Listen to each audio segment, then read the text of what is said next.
Mackenzie Hughes, thank you very much for joining me. How are you? I'm good, thanks, Mike. How you doing? Yeah, I'm very good, thank you. How's your golf been going? Did you play today? Haven't played today.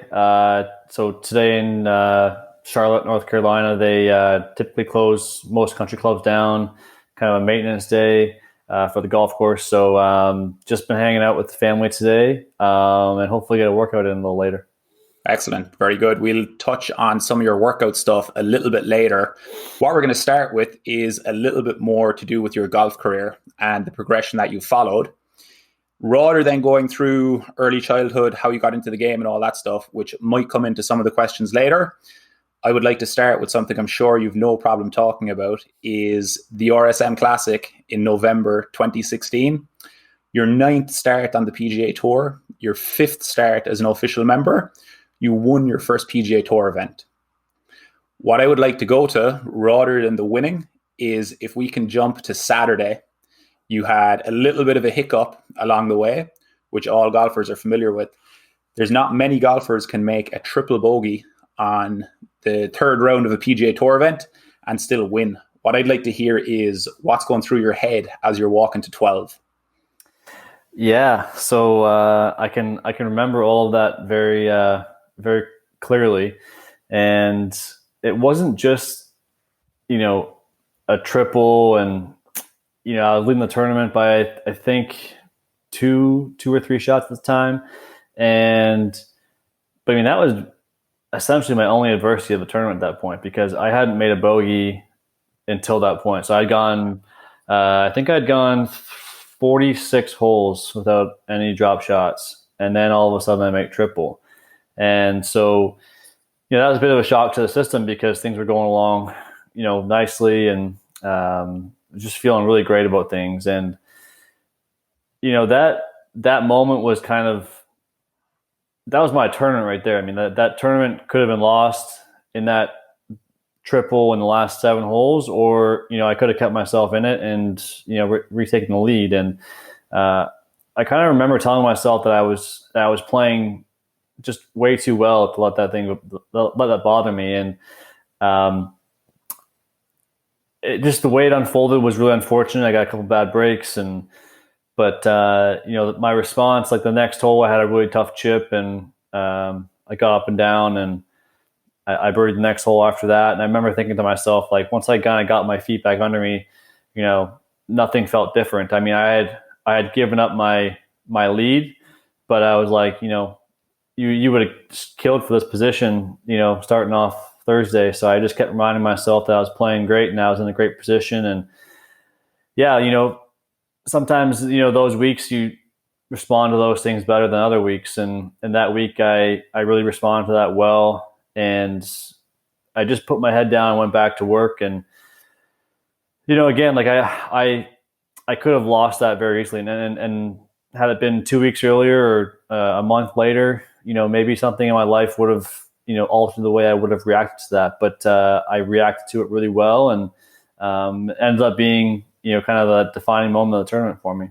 Yeah, so what was Which people, a interesting? lot of people really forget about that. Like, it's funny that you bring it up, but like people bring up the playoff and the putt I made to win, but it's like, that doesn't happen if I don't respond to that moment really well. No, 100%. So what I was interested in when I was looking up that tournament is, okay, you made triple on 11, like golfers get into trouble, but what you may not expect to see with, a PGA Tour rookie is triple on 11 when he's leading the tournament.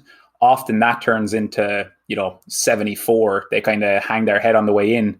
Yeah. You birdied 13, 15, 16, shot 68 and still held the lead.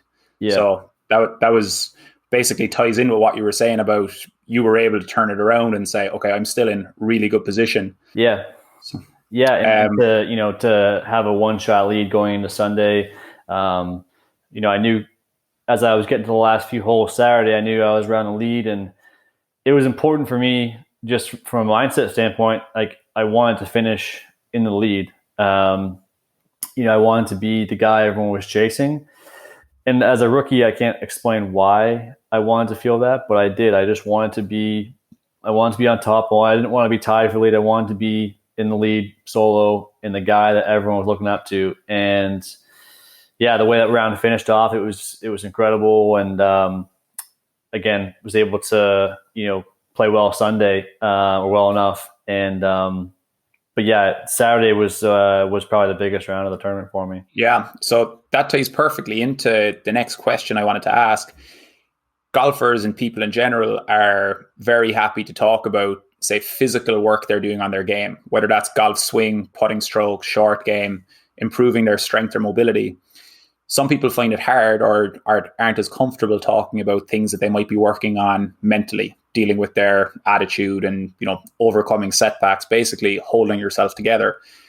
Is that something that you've specifically worked on, that you've a structured approach to? Have you sought help in the area? Or has it just been with professional golf over the years, gradually gaining experience, you've figured it out? No, I've had help with that kind of ever since the amateur golf days. I was part of the Golf Canada national amateur team and also part of the national pro team when I turned pro. And that was huge because we had resources such as a sports psychologist to use. And that was huge for me because, as a teenager and growing up into amateur golf, you sort of lack that maturity still. You're just, you have a handle on it, but, it can come and go. And that's still something I work on to this day. But, for me, I've had some, like with some caddies in the past, I've had some, heart-to-hearts where sometimes you don't even know some of the stuff that you're doing without, someone pointing it out to you. You might become so caught up in, saying certain things to yourself, or maybe your body language, you're just not picking up on those cues like someone else that's watching you would do. And especially a caddy that's been there with you a long time. So I've been fortunate that, a few caddies have been able to, be honest with me and tell me these things. And sometimes they, aren't the things you want to hear, but need to hear. And so that's been great. I've had, guys and, I've learned from caddies too that, have also, like I had a caddy a couple of years ago, I wasn't playing well and we had we ended up splitting up, but I mean, I know that my attitude was getting worse with the poor play, and I was really struggling confidence wise, and that's a hard place. It's sometimes someone can't even pick you up out of that. You just need to work your way through it, and again, not everyone wants to kind of go through that together. Sometimes it's just better to go your separate ways and to try and find a different way or a different person to work with and get your way through it. But I've definitely been conscious of that throughout my career and continue to work on it. But and I would say I'm doing a very good job now, but I've had moments in my career where it's needed to be addressed, needed to be worked on, and it's just one of those games that and especially when you've poured a bunch of time into it and you've invested a lot in it, when it's you're not getting the results you want and it's not going your way, it can be tough. It can be something that really drains you and wears on you, and it's a perfectly natural thing to have happen. And I think even talking to some of the best players in the world that have some of the best mental games, they still go through periods and have phases where they struggle with that sort of stuff. And definitely for me, it's something that I think separates my good golf from my great golf. When I played well at the Honda Classic just about a few months back there, I was really great. So for anybody who didn't keep up to date with the Honda Classic, you made the cut on the so that was the last tournament that you played in before the coronavirus shutdown. Yeah, we're recording this on June 1st, 2020, so the PGA Tour is just about to start back up. But you made the cut on the number and then shot 66 on the weekend to only miss out in a playoff by one. Mm-hmm. Correct? Yeah. So. But I mean, just some of the stuff I was doing, from a mental standpoint, was allowed me to make the cut, on number, and then to play as well as I did on the weekend. I was just doing so many great things. Like when I would hit it into trouble, it wasn't like I complained or moaned about a bad break. It was just, okay, what's my next step? How am I going to get a good look at par? And just kind of looking at it kind of more matter of factly, rather than like, I wish I could go back and do that again, or man, you're an idiot. None of that stuff, right? It was just kind of like, okay, this is my next task. Let's focus on this. What I've done just the prior shot is no longer, something I need to be thinking about. Yeah. And just again, when I look back at like the RSM, I look back on like the Honda, nothing physically stands out to me. I mean, sure, there's parts of my game that I go, wow, that was certainly maybe above average. But I have those weeks fairly often. But those weeks can be, tainted or held back by, a poor outlook or some negative self-talk or anything like that. And so I think that the biggest thing for me is if I have a handle on my mental game and my outlook on golf and life, then typically a good tournament or a good result will follow. Okay, cool. So obviously, based on that, you have worked on your mental game and your approach to it. I'd like to learn a little bit more about the progression of, say, your golf skill as your playing standard went up. So if I just give some of the listeners who aren't familiar a little run through of how you got to the journey you took to that RSM Classic win in November 2016. So in 2013, your first year as a pro, you didn't make it through Canadian Tour Q School, but that year you won your first Canadian Tour event. What's cool about this is you won by one shot, shooting a 9 birdie 66 in the final round, birdieing 5 of your first 6 and 4 of your last 5 holes. So you finished that season. You graduated onto what was the web.com, now the Corn Ferry. Didn't manage to keep your card that year. So that was the 2014 season. 2015 season, no status on the web.com, no Corn Ferry. I think you played in Canada for that 2015 season. Yep. 2016, so obviously you must have gotten your web.com status back. Yep. In August, and this is when things kind of get a little bit crazy based on what we've touched on today. It's like, basically you're looking at a young, struggling pro. No offense, basically, but that's what the numbers would kind of suggest. Yep. But August 2016, shoots 64, 66 to win the Price Cutter Championship on the web.com tour. November 2016, a couple of months later, you're a PGA Tour champion, winning the RSM Classic, and you finished 36th in the FedEx Cup. So from that 2013 Canadian Tour missing Q School to losing your card in 2014 on the web.com, what happened? So from 2015 to 2017, did you identify clear areas in your game that you'd seen weren't up to standard compared to other guys? Is it just a golfer getting hot? Basically, how did that happen?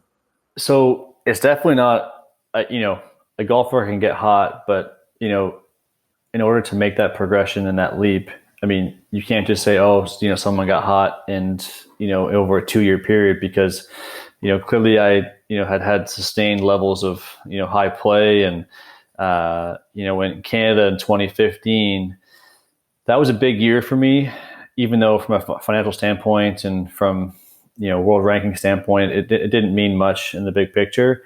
But I look back at that year as probably one of the biggest years for my development, because 2014 was, little fish in a big pond after coming from Canada, feeling pretty good, pretty high on my golf game, and then kind of getting that, that humble pie served back at you in a sense, like, there's some other good players around. Yeah, like, wow, there's some, really big guys, and, I haven't played, these are some of the best players from college all over the country, and they're all hungry and working really hard, and they're all trying to make the PGA Tour. And 2014, I had big years, and I looked around a lot and was pretty much willing to listen to anybody that had any advice for me as I was going through a tough time.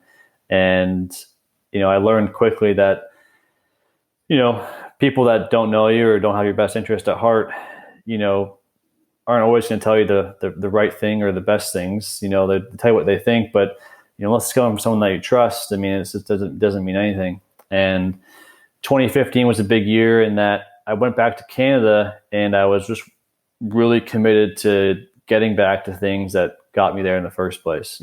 Like what allowed me to, win the Order of Merit on the Mackenzie Tour and make that jump. Well, getting back to those things in 2015 allowed me to have a really nice year again. I think I finished just outside the top 10 on the money. I think I finished 13th on the money list that year, which was still a nice year. And I didn't win, but had many chances to win and felt like my game was again trending back in the right direction. And so 2015 was that year where again I got back to those little things, got back into my own little process of how I wanted to do things, and I wasn't listening to just anybody, and I wasn't trying to. I think a very common mistake amongst professional golfers and just people in general is trying to be someone that they're not, and trying to get really good really fast when golf kind of takes that methodical step-by-step, day-by-day approach. I'm not going to get, 10% better in a span of a month, and so that was really big for me, that my progression there started to really trend up from there. But even 2016 was a tough year for me starting out. But again, I was a little more patient that year in trusting that, what I was doing was still the right things. And it was just a matter of me kind of having that little bit of a breakthrough. And I did kind of, in the middle of that summer. And then about a month later had the ultimate breakthrough to win, which again, you look back on my year in 2016 and at that point when I won, I was still kind of trying to lock up my Web Finals berth. So which is the top 75 on the Order of Merit. And I was still trying to lock that up when I won. So I went from like trying to get myself into a playoff and in the playoffs and trying to play for my tour card to winning that event and having my tour card. So it was kind of a wild ride that week, and the emotions were, all over the place. So and then was that just a continuation, brought that good form and the sort of confidence from winning on the web.com into the RSM? Yeah. So 2016, the fall, when, RSM rolls around and, let's say we fast forward to Sunday and I'm teeing off with the lead and because I've won on the web.com, I basically convinced myself that it's no different. Like the things that you do to win at any level, they're the same. I have to control my breathing. I have to go at my own pace. I have to be, kind of in my own little world, be present, not to get too far ahead of myself. And so all these things that I was doing to win on the web, 2 months earlier, I was like, it's the same exact thing. There's more at stake. There's more money, more prestige, but none of that changes what you need to focus on right now. And so I convinced myself that those were the things I could control. And if I could just do those things really well, that this is mine to win. Yeah. So it, again, why I had that, I guess, calm and belief in probably the most pressure-filled situation of my life. I sometimes you can't really explain why, but I just was able to kind of step into that place that week. And, that was the week my life, on the golf course forever changed.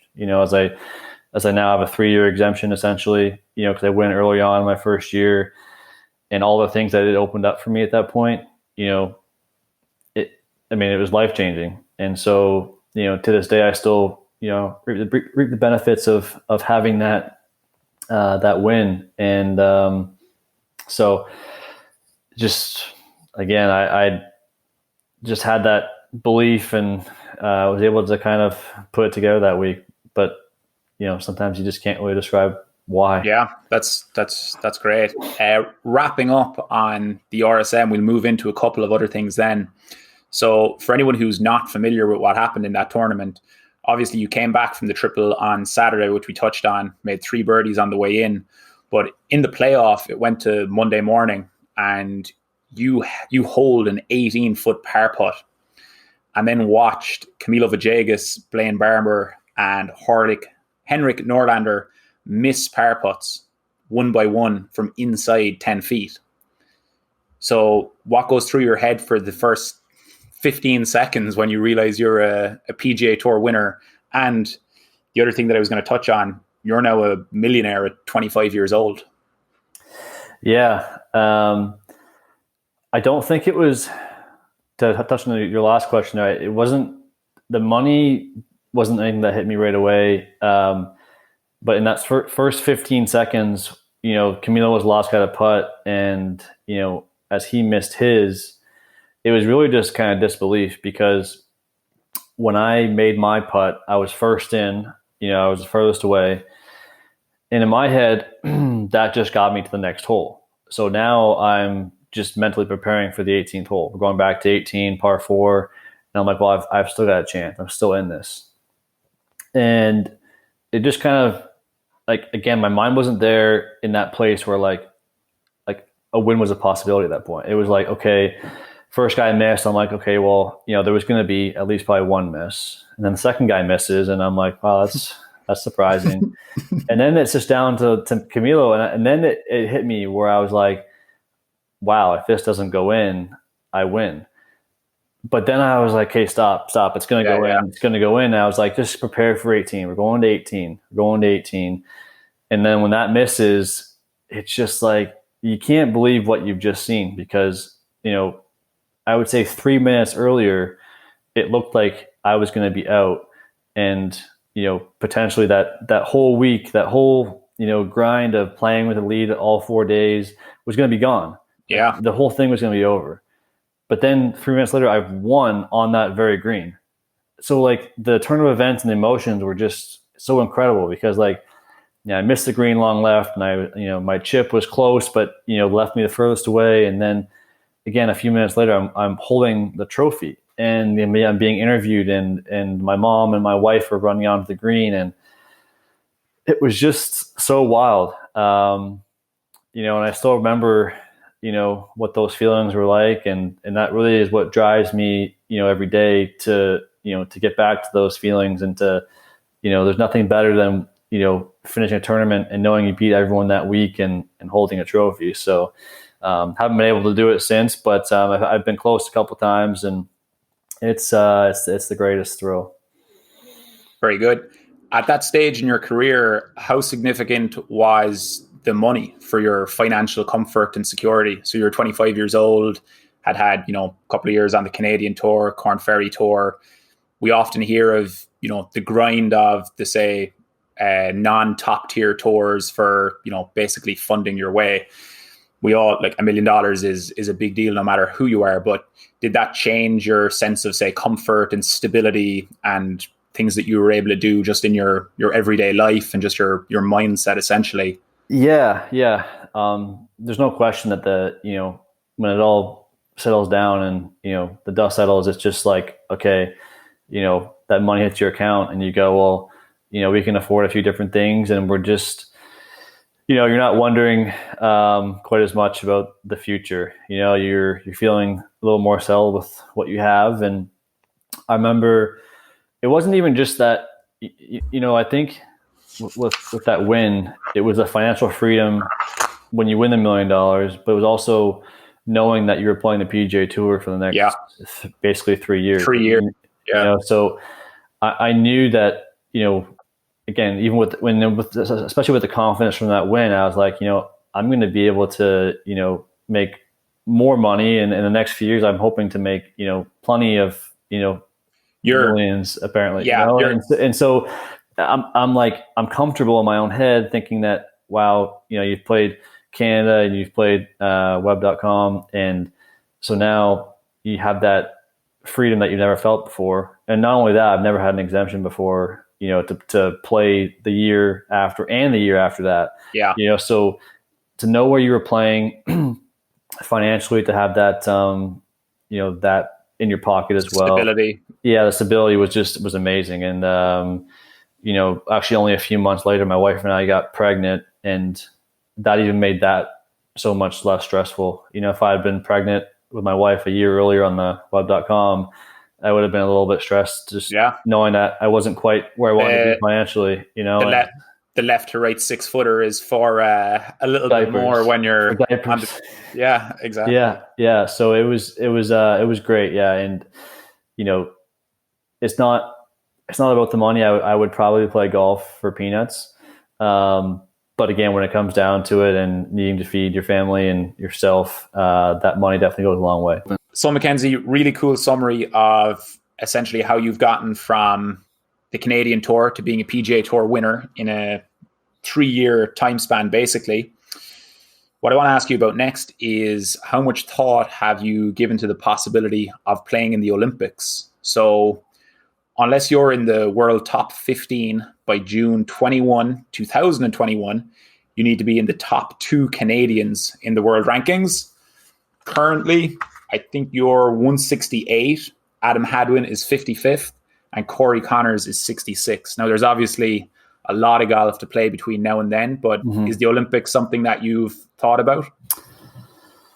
Well, to answer your question, yes. And to tell you how in tune with it I am, I'm actually 158 because I'm very in tune with where I stand with those guys. And it's something that I guess have marked down on my goals as something that, I desperately want to achieve. And so I actually look at something like that almost every day, reminding me of that's something that I constantly think about at this point. Now, obviously, after the Honda Classic finish, I was looking at about 3 months left of time to qualify. And honestly, when coming off that finish, I was really feeling kind of bullish about my chances. I was like, I got a few months, some big tournaments coming up. If I can really, put the hammer down here, and you never know what could happen. But obviously now I've got more time, which I think is definitely in my favor. Yeah. And so I'm really excited about that opportunity. It doesn't come around very often. You get every 4 years, and I don't think as a golfer it's maybe on your radar early on because it really wasn't an Olympic sport for quite some time. And now that it is, and you have that chance to be an Olympian and compete for a gold medal, wear your country's flag on your back, I couldn't imagine the honor that you feel doing that. So yes, that's definitely on my radar. And again, given the new criteria and the new dates for qualifying, it's definitely going to work in my favor. Excellent. Yeah, I'll definitely be keeping a close eye on that. So you touched on using, say, things like rankings there to almost, fuel your motivation a little bit in terms of where you stand. During a PGA Tour season, how closely are you tracking the different statistic measurements, and do you use them to inform how you practice or maybe approach your strategy or anything like that?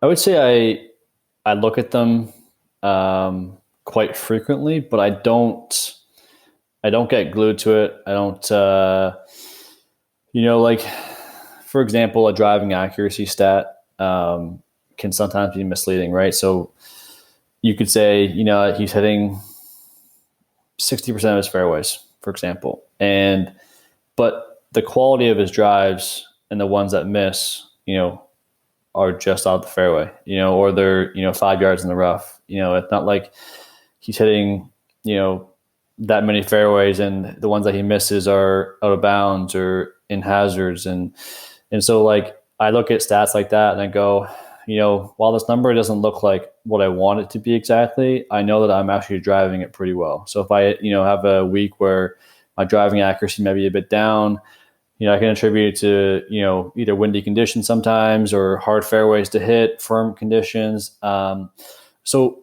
those stats are important, but it's almost like sometimes more important as to like how you stack up against the field. Like if you were hitting half your fairways for the week, but that put you in the top 20, in the field because of the way the fairways were rolling out and how bouncy and crusty they were, that could be a great driving week. Now the stats might not reflect that numbers wise, but it varies a lot depending on conditions. But I would say throughout the course of a season, I'm aware of where those stats are and how I stack up. But again, I trust my own feedback on my game almost more than I would, the stat. Like I know that, if I'm not putting well, I generally know that. I don't need a stat telling me that I lost. Like if I go through a round and I shoot, 69, but I missed 4 birdie putts inside 10 feet, my strokes gained putting is not going to be very good that day. You miss those chances and you miss those putts inside 10 feet, you've left some out there, and that's somewhere where you're going to, go post round and do a little bit of chalk line maintenance, a little bit of mirror work, and try and clear it up for the next day. But, I don't need stats to tell me that. I think playing golf long enough and knowing your game well enough, you kind of know right away. Maybe you hit a couple loose tee balls in a round. You're like, hey, I just want to go to the range, put a alignment stick down, hit 10 good drives, try and get a good picture in my head and go at it tomorrow. But I don't need to go to my shot length data and go, oh yeah, you're right, I did hit 2 shots, in the trees offline. Yeah. And I need to, have that feedback. I just know. And I think some guys for sure would take a more, exacting and detailed approach to it. But I found that it's better for me to be a bit more simplistic with it and just say, look, you know what, I'm not not driving it my best. I just want to spend 15 minutes after my round, try and clean up a little bit and do better tomorrow. So maybe use those statistics more for like a season to season thing, so you can see a longer term trend rather than reacting tournament to tournament or day to day. Yeah. And like my putting prior to the Honda Classic hadn't been that great. But it didn't change what I needed to work on. I was still working on the same things, working on, the same things in practice. I just needed to be a bit more committed on the golf course, to the right things. I think sometimes you get caught up in, thinking about results or thinking about mismake. And my best putting and best golfing usually comes from the fact that I focus on 1 or 2 really small things I can control, like good tempo, holding the finish, hitting the putt solid. Like those are little things I can control that allow me to putt my best. But if I'm just thinking over a 5-foot putt, I need to make this putt and nothing else, you generally hit bad putts with poor tempo because you're so concerned, out there, versus being, present and focusing on what you can control right over the ball. So I think that's the biggest thing for me. In trying to do that better and better, as the days and weeks go on. If I start doing that better and better, the results get better and better. Yeah, stats take care of themselves if you keep sticking to the plan, basically. Yeah. Okay, great. So Mackenzie, we got to know each other from basically 6 weeks ago. You got in touch for a little bit of help with your fitness work, primarily interested in making sure that your training was going to be helping you enhance your club head speed, an area you identified that you had some scope for improvement. We'll get a little bit more into that later. I wanted to ask you, we hear a lot as golf fans from golfers talking about their team, the people that essentially help them to play their best. Would you mind giving us a little bit of an insight into what Mackenzie Hughes' team is, whether that's somebody you employ in a professional capacity or just how family helps, basically? Yeah. So, I think, everyone's team would include their family. I think family first and foremost, when it either comes down to parents, wife, it's paramount for me that, I have people that understand what I'm trying to do and that, are understanding of what my goals are and what it takes to achieve them. So that's first and foremost, family. And then I'd say for me, like my golf coach, and I actually have 2. One, Derek Ingram, who is kind of my on the road, traveling week to week on tour. So he's the head coach of the men's national team, and I've known him for probably 12 or 13 years at this point. And so we go way back, and he also coaches Corey Connors. So he's one of my guys. And again, a huge part of my team. But my other golf coach from actually before Derek was Scott Cowks, and he's, arguably one of the, top minds in Canada as far as golf swing goes, and, is really well researched and knows his stuff. So I'm sure, most, golf nerds and golf, people would know who Scott is. He's getting quite a following now. So he would be part of my team as well. I use my same sports psychologist from back in my Golf Canada days. And then I go through spurts with that. Like sometimes I don't feel like I need it quite as much, and some days I need it more than others. So that's not as consistent, but it's something I definitely would attribute to my success as well. And then Caddy's a big part of the team. Arguably one of the top, I would say, priorities is that relationship and how well that works, because I might spend more time with my caddy than I do my wife. When you're in full swing of the season, we spend a lot of time together. So that needs to be a really well functioning relationship and healthy. So that's definitely been something I've tried to focus on and make a priority. I mean, it's like you need to kind of nurture that like you would a marriage, and so that would be my team. Some pieces kind of, come and go a little more than others. But, without those pieces in place, I'm not the full player I am right now. All of those people, had huge contributions in one way or another. Great. With the PGA Tour shut down, you've been playing a lot of golf in Charlotte. What courses do you play? Who do you play with? Do you gamble? And most importantly, tell us a little bit about the scoring streak that you went on recently. I don't know how it's developed since you told me about it last, but that is something that I told a couple of buddies that I play regular games with, just to almost illustrate, say, the difference between a tour player on tour and a tour player hanging around at his local club. Yeah. So the course I'm playing at right now is TPC Piper Glen, and they've been relatively fully functioning, minus the clubhouse side of things, which again is probably it was unique to this area at the time, and so I was spending most of my time out there, playing with basically a variety of guys. Guys that play up in Canada, Latin America, some guys that play on the Corn Ferry. Also play with a lot of members that like to put some money down and play. Now, obviously, we're playing handicaps and everything like that. So, it's just so fun. I mean, as long as people are honest with their handicaps, it's fine.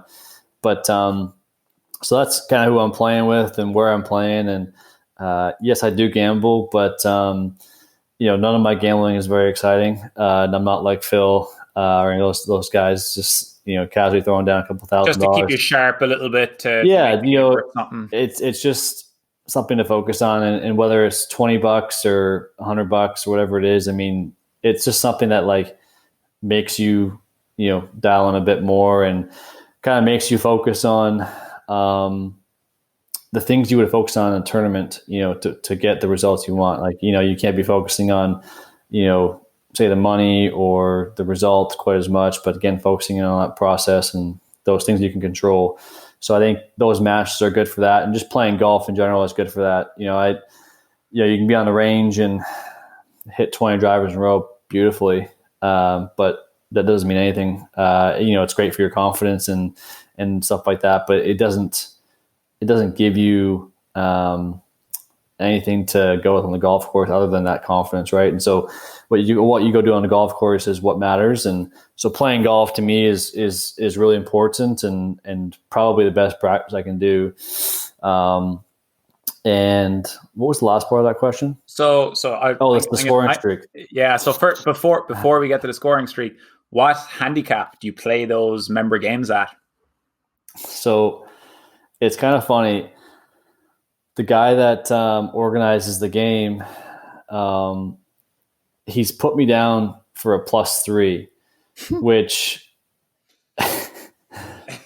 for the first 4 or 5 weeks I played on the weekend with these guys, I was cleaning up. I was doing pretty well. If we play, you won't be off +3. I'll put that much. And we had a few anonymous complaints from the group that I play in that maybe not be an appropriate handicap. And his response was, "Well, it's a celebrity fee. We get the pro to come in." So yeah. But so I've been recently adjusted to a +6, which is probably a bit more appropriate, especially playing where I'm playing and being familiar with the golf course. I can go there pretty comfortably and expect to shoot 68 or better pretty much most days. Now I'm not saying that to brag, but just the length and the familiarity with the golf course, it just lends itself to being able to score pretty well. And so to your point earlier, the scoring streak, I think when I had talked to you last, I said something like, I had played 7 of my last 8 rounds at 66 or better or something like that. And after that, I had continued that really up until I think 2 days ago. I hadn't shot higher than 66 since I talked to you, and I shot 69 last Friday, which had been my first round over 66 in like 10 rounds or so, or 12? Yeah, 10 to 12 rounds. And I mean, I don't like it's obviously par 72. Par 72. Yeah. So like, and obviously, so I had I think 3 64s mixed in there, a couple 65s.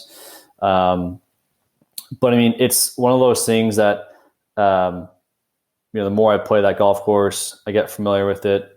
Greens are a little bit slower. Par 5s are all reachable. But again, you have to put the ball in the hole regardless, whether you're playing 6,000 yards or 8,000 yards. But, scoring like that, I think is great. Now, if I go play, the Colonial next week and I play Colonial Country Club, I don't expect to shoot 66 every day like it's, the home course I'm playing. There'll be some more difficult shots. I won't be as familiar with the golf course. Conditions will change. But again, I don't devalue that importance of just shooting low scores, playing well, putting the ball in the hole. Those are all valuable things as you go, play golf anywhere. So yeah, it's been nice. It's kind of strange. Like a lot of those rounds I pulled up, moments before my tee time, got either a band warm up in or something very brief. And, without even hitting a ball, I'd go to the first tee and shoot 66 or something like that. And nice. So, I'm not going to go next week to Colonial and just, do a band warm up to go to the first tee. I think that's most people who are around golf long enough, they understand this. Some people don't. They don't see the difference in the levels, but I think that's a good barometer for, say, the difference between, say, someone who's shooting 1 under, 2 under, 3 under occasionally at their home course, and somebody saying, "Oh, why don't you give the pros a shot? Are you thinking about turning pro Q school?" And then you talk to somebody like you, PGA Tour, legitimate PGA Tour player, 10 to 12 rounds or something close to that at 66 or better. So yeah, it's really cool just to see what that level is, Yeah. And I think, there's a couple of guys in the group I play in of members. And I think one guy's plays off a +1, playing at his home course every day. And he had texted the guy that organizes the group and said he wanted to play with me because he wanted to see how close he was. And I just thought to myself, wow, like just, again, like people just don't quite get it, like, shooting 71 at the course that you play at every day, is a far cry from anything you need to do at a PGA Tour golf course. I mean, from, rough conditions to the speed of the greens to, just people watching you. There's just so much more that goes into it than, what a member might see. But I gladly give him a chance to try and see how that goes. Yeah. Good for him though, to be willing to say, let me just see, you know what I mean? Like there's nothing wrong with that. But that's also the guy that you play with in the pro-ams that you don't particularly love playing with because, he wants to beat you and he's trying his absolute hardest. And like, he's just like so gung-ho and he's like that overbearing too much type of, you're trying to provide a good experience for the amateur partner. I'd rather play with a guy that shoots 90, but rather have fun and enjoy himself rather than the guy that's like, oh, I'm going to beat you today, but I'm playing the whites and I'm 70 yards ahead of you every hole, but I'm going to outdrive you and beat you. And I'm like, well, fair play to you, but I don't care. Yeah. So no, that's great. That's something that I think a lot of people are interested in though, is like how good are the best players. I'm going to go one more question on golf, if that's okay, and then dig into your training a little bit. I'm conscious of your time. What majors are you currently in the field for? Do you have status? I, as things currently stand, I would be in the PGA off of a money list that runs basically from about last May to current time. Now that's not official because we'll have a bit more golf to play before that cutoff happens. But as it stands right now, I'd probably get in the PGA. And then not in the Masters because that field is frozen. US Open. If you win, do you get in the Masters between now? No, it's a frozen field. Yeah. Okay. So whoever was in April is in. The US Open has gone away from their qualifying process. So that's one that I've played in a couple of times. And I don't really have a chance at the moment unless something changes in their qualification process where they start going off of FedEx Cup or something along those lines to give me a chance to get in. That'd be awesome. And then not in the British either. So currently in one, hopefully get into maybe a couple more. Yeah. But Masters is off the table until next April. Yeah. All right. Hopefully we're in it next year. Yeah.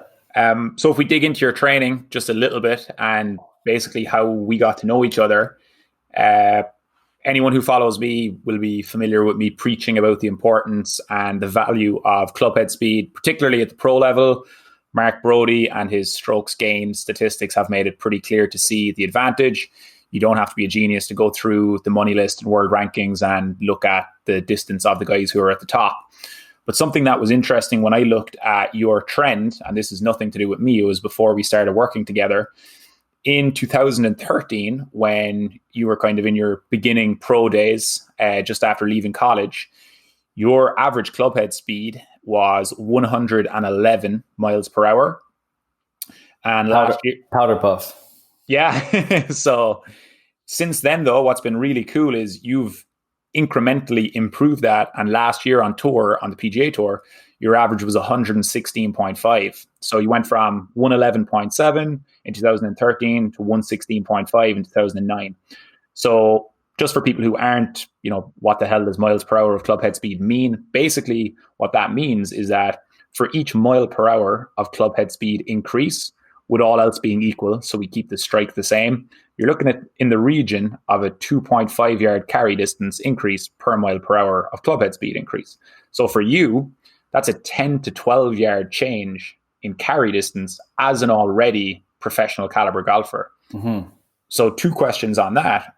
Have you noticed your game changing? Like has that carry distance materialized? Is how you can approach a golf course different from 2013? Oh yeah, noticeably. I'm a club longer than I would have been back then. stronger out of the rough, and have the ability to carry a few more bunkers than I wouldn't have had the ability to before.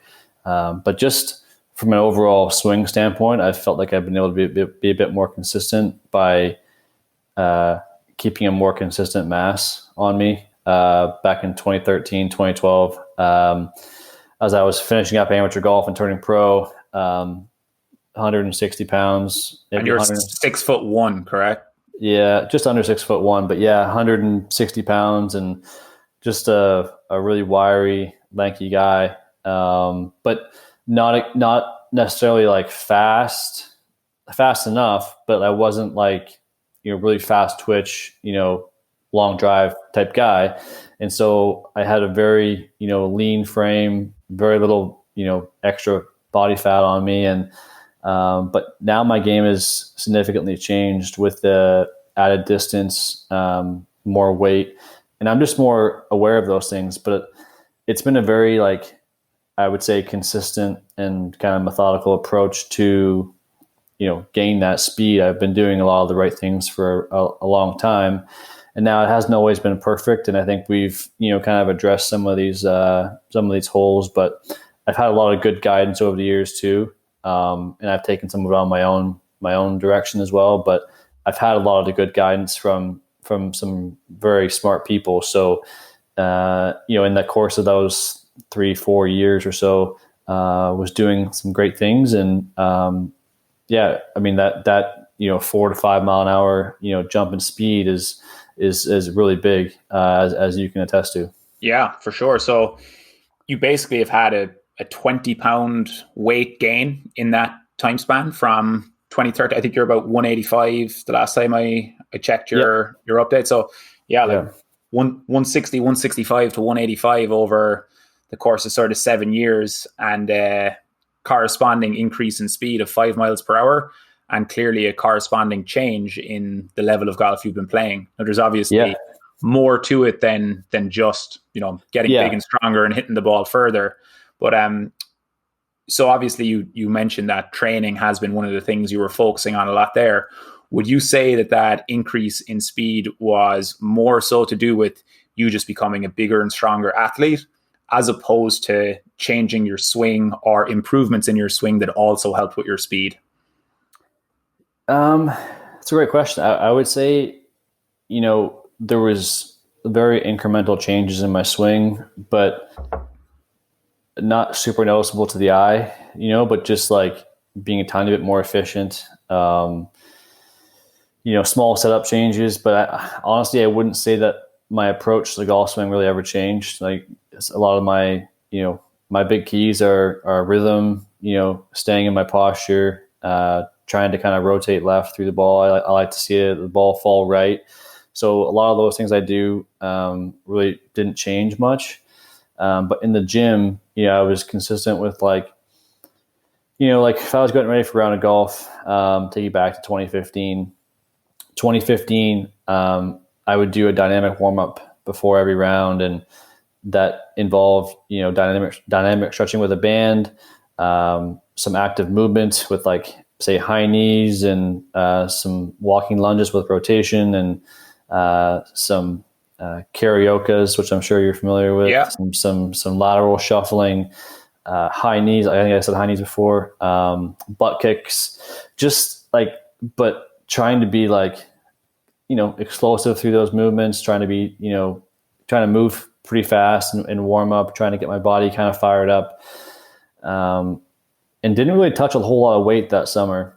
But all of a sudden, I was doing some TrackMan testing, and I looked down and my ball speed's 173, 174, and my coach and I are like, where is this going to come from? Like in this, in just a short amount of time, it seemed like I was doing, some little things that were, starting to make some big impact. And I think I went from mid to high 160s, and all of a sudden, that summer I was in the 173, 174 range, and that was massive, Oh yeah. And, so I look at that and I go, I don't look back and go I was doing a ton of heavy weights, but I was very conscious of what I was doing, workout wise.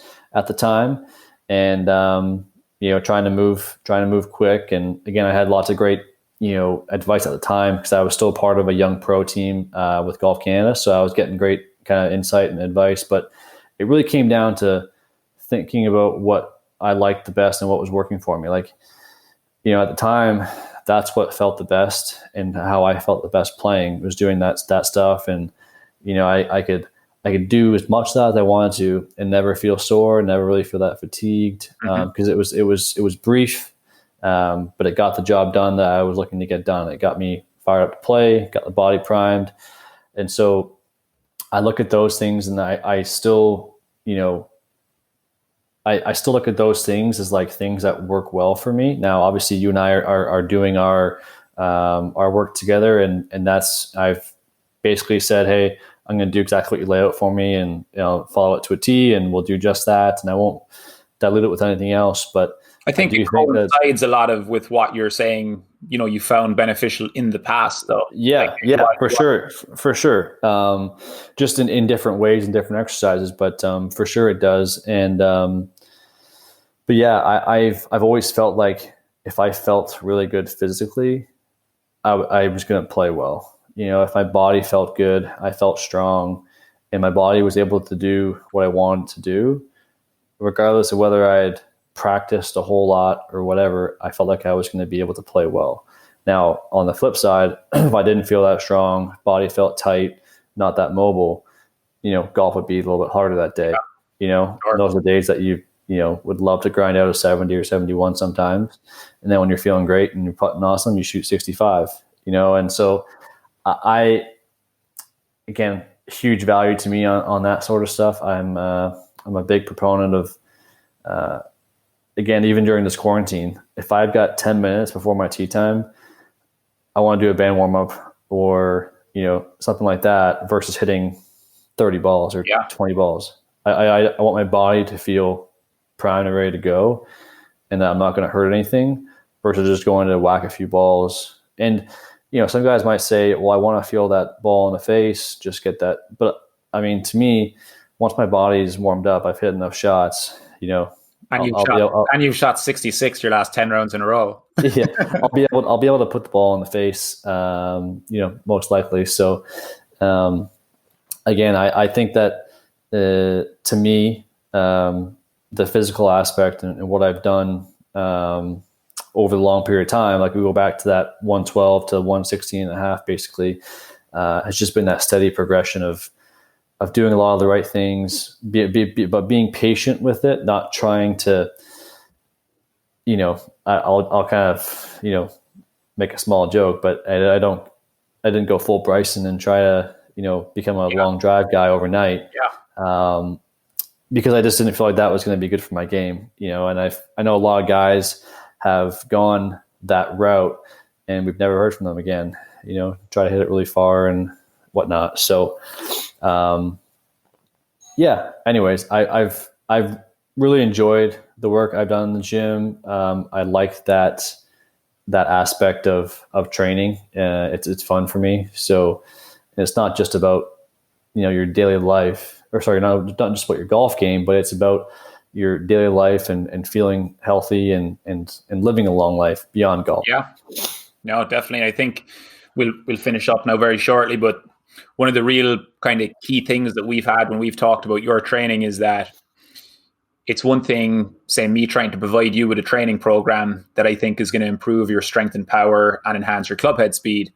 But the biggest thing for us is making sure we do that in a way that supports your golf practice and play. You have plenty of energy. You're not tired and sore, because at the end of the day, it's supportive assistance work.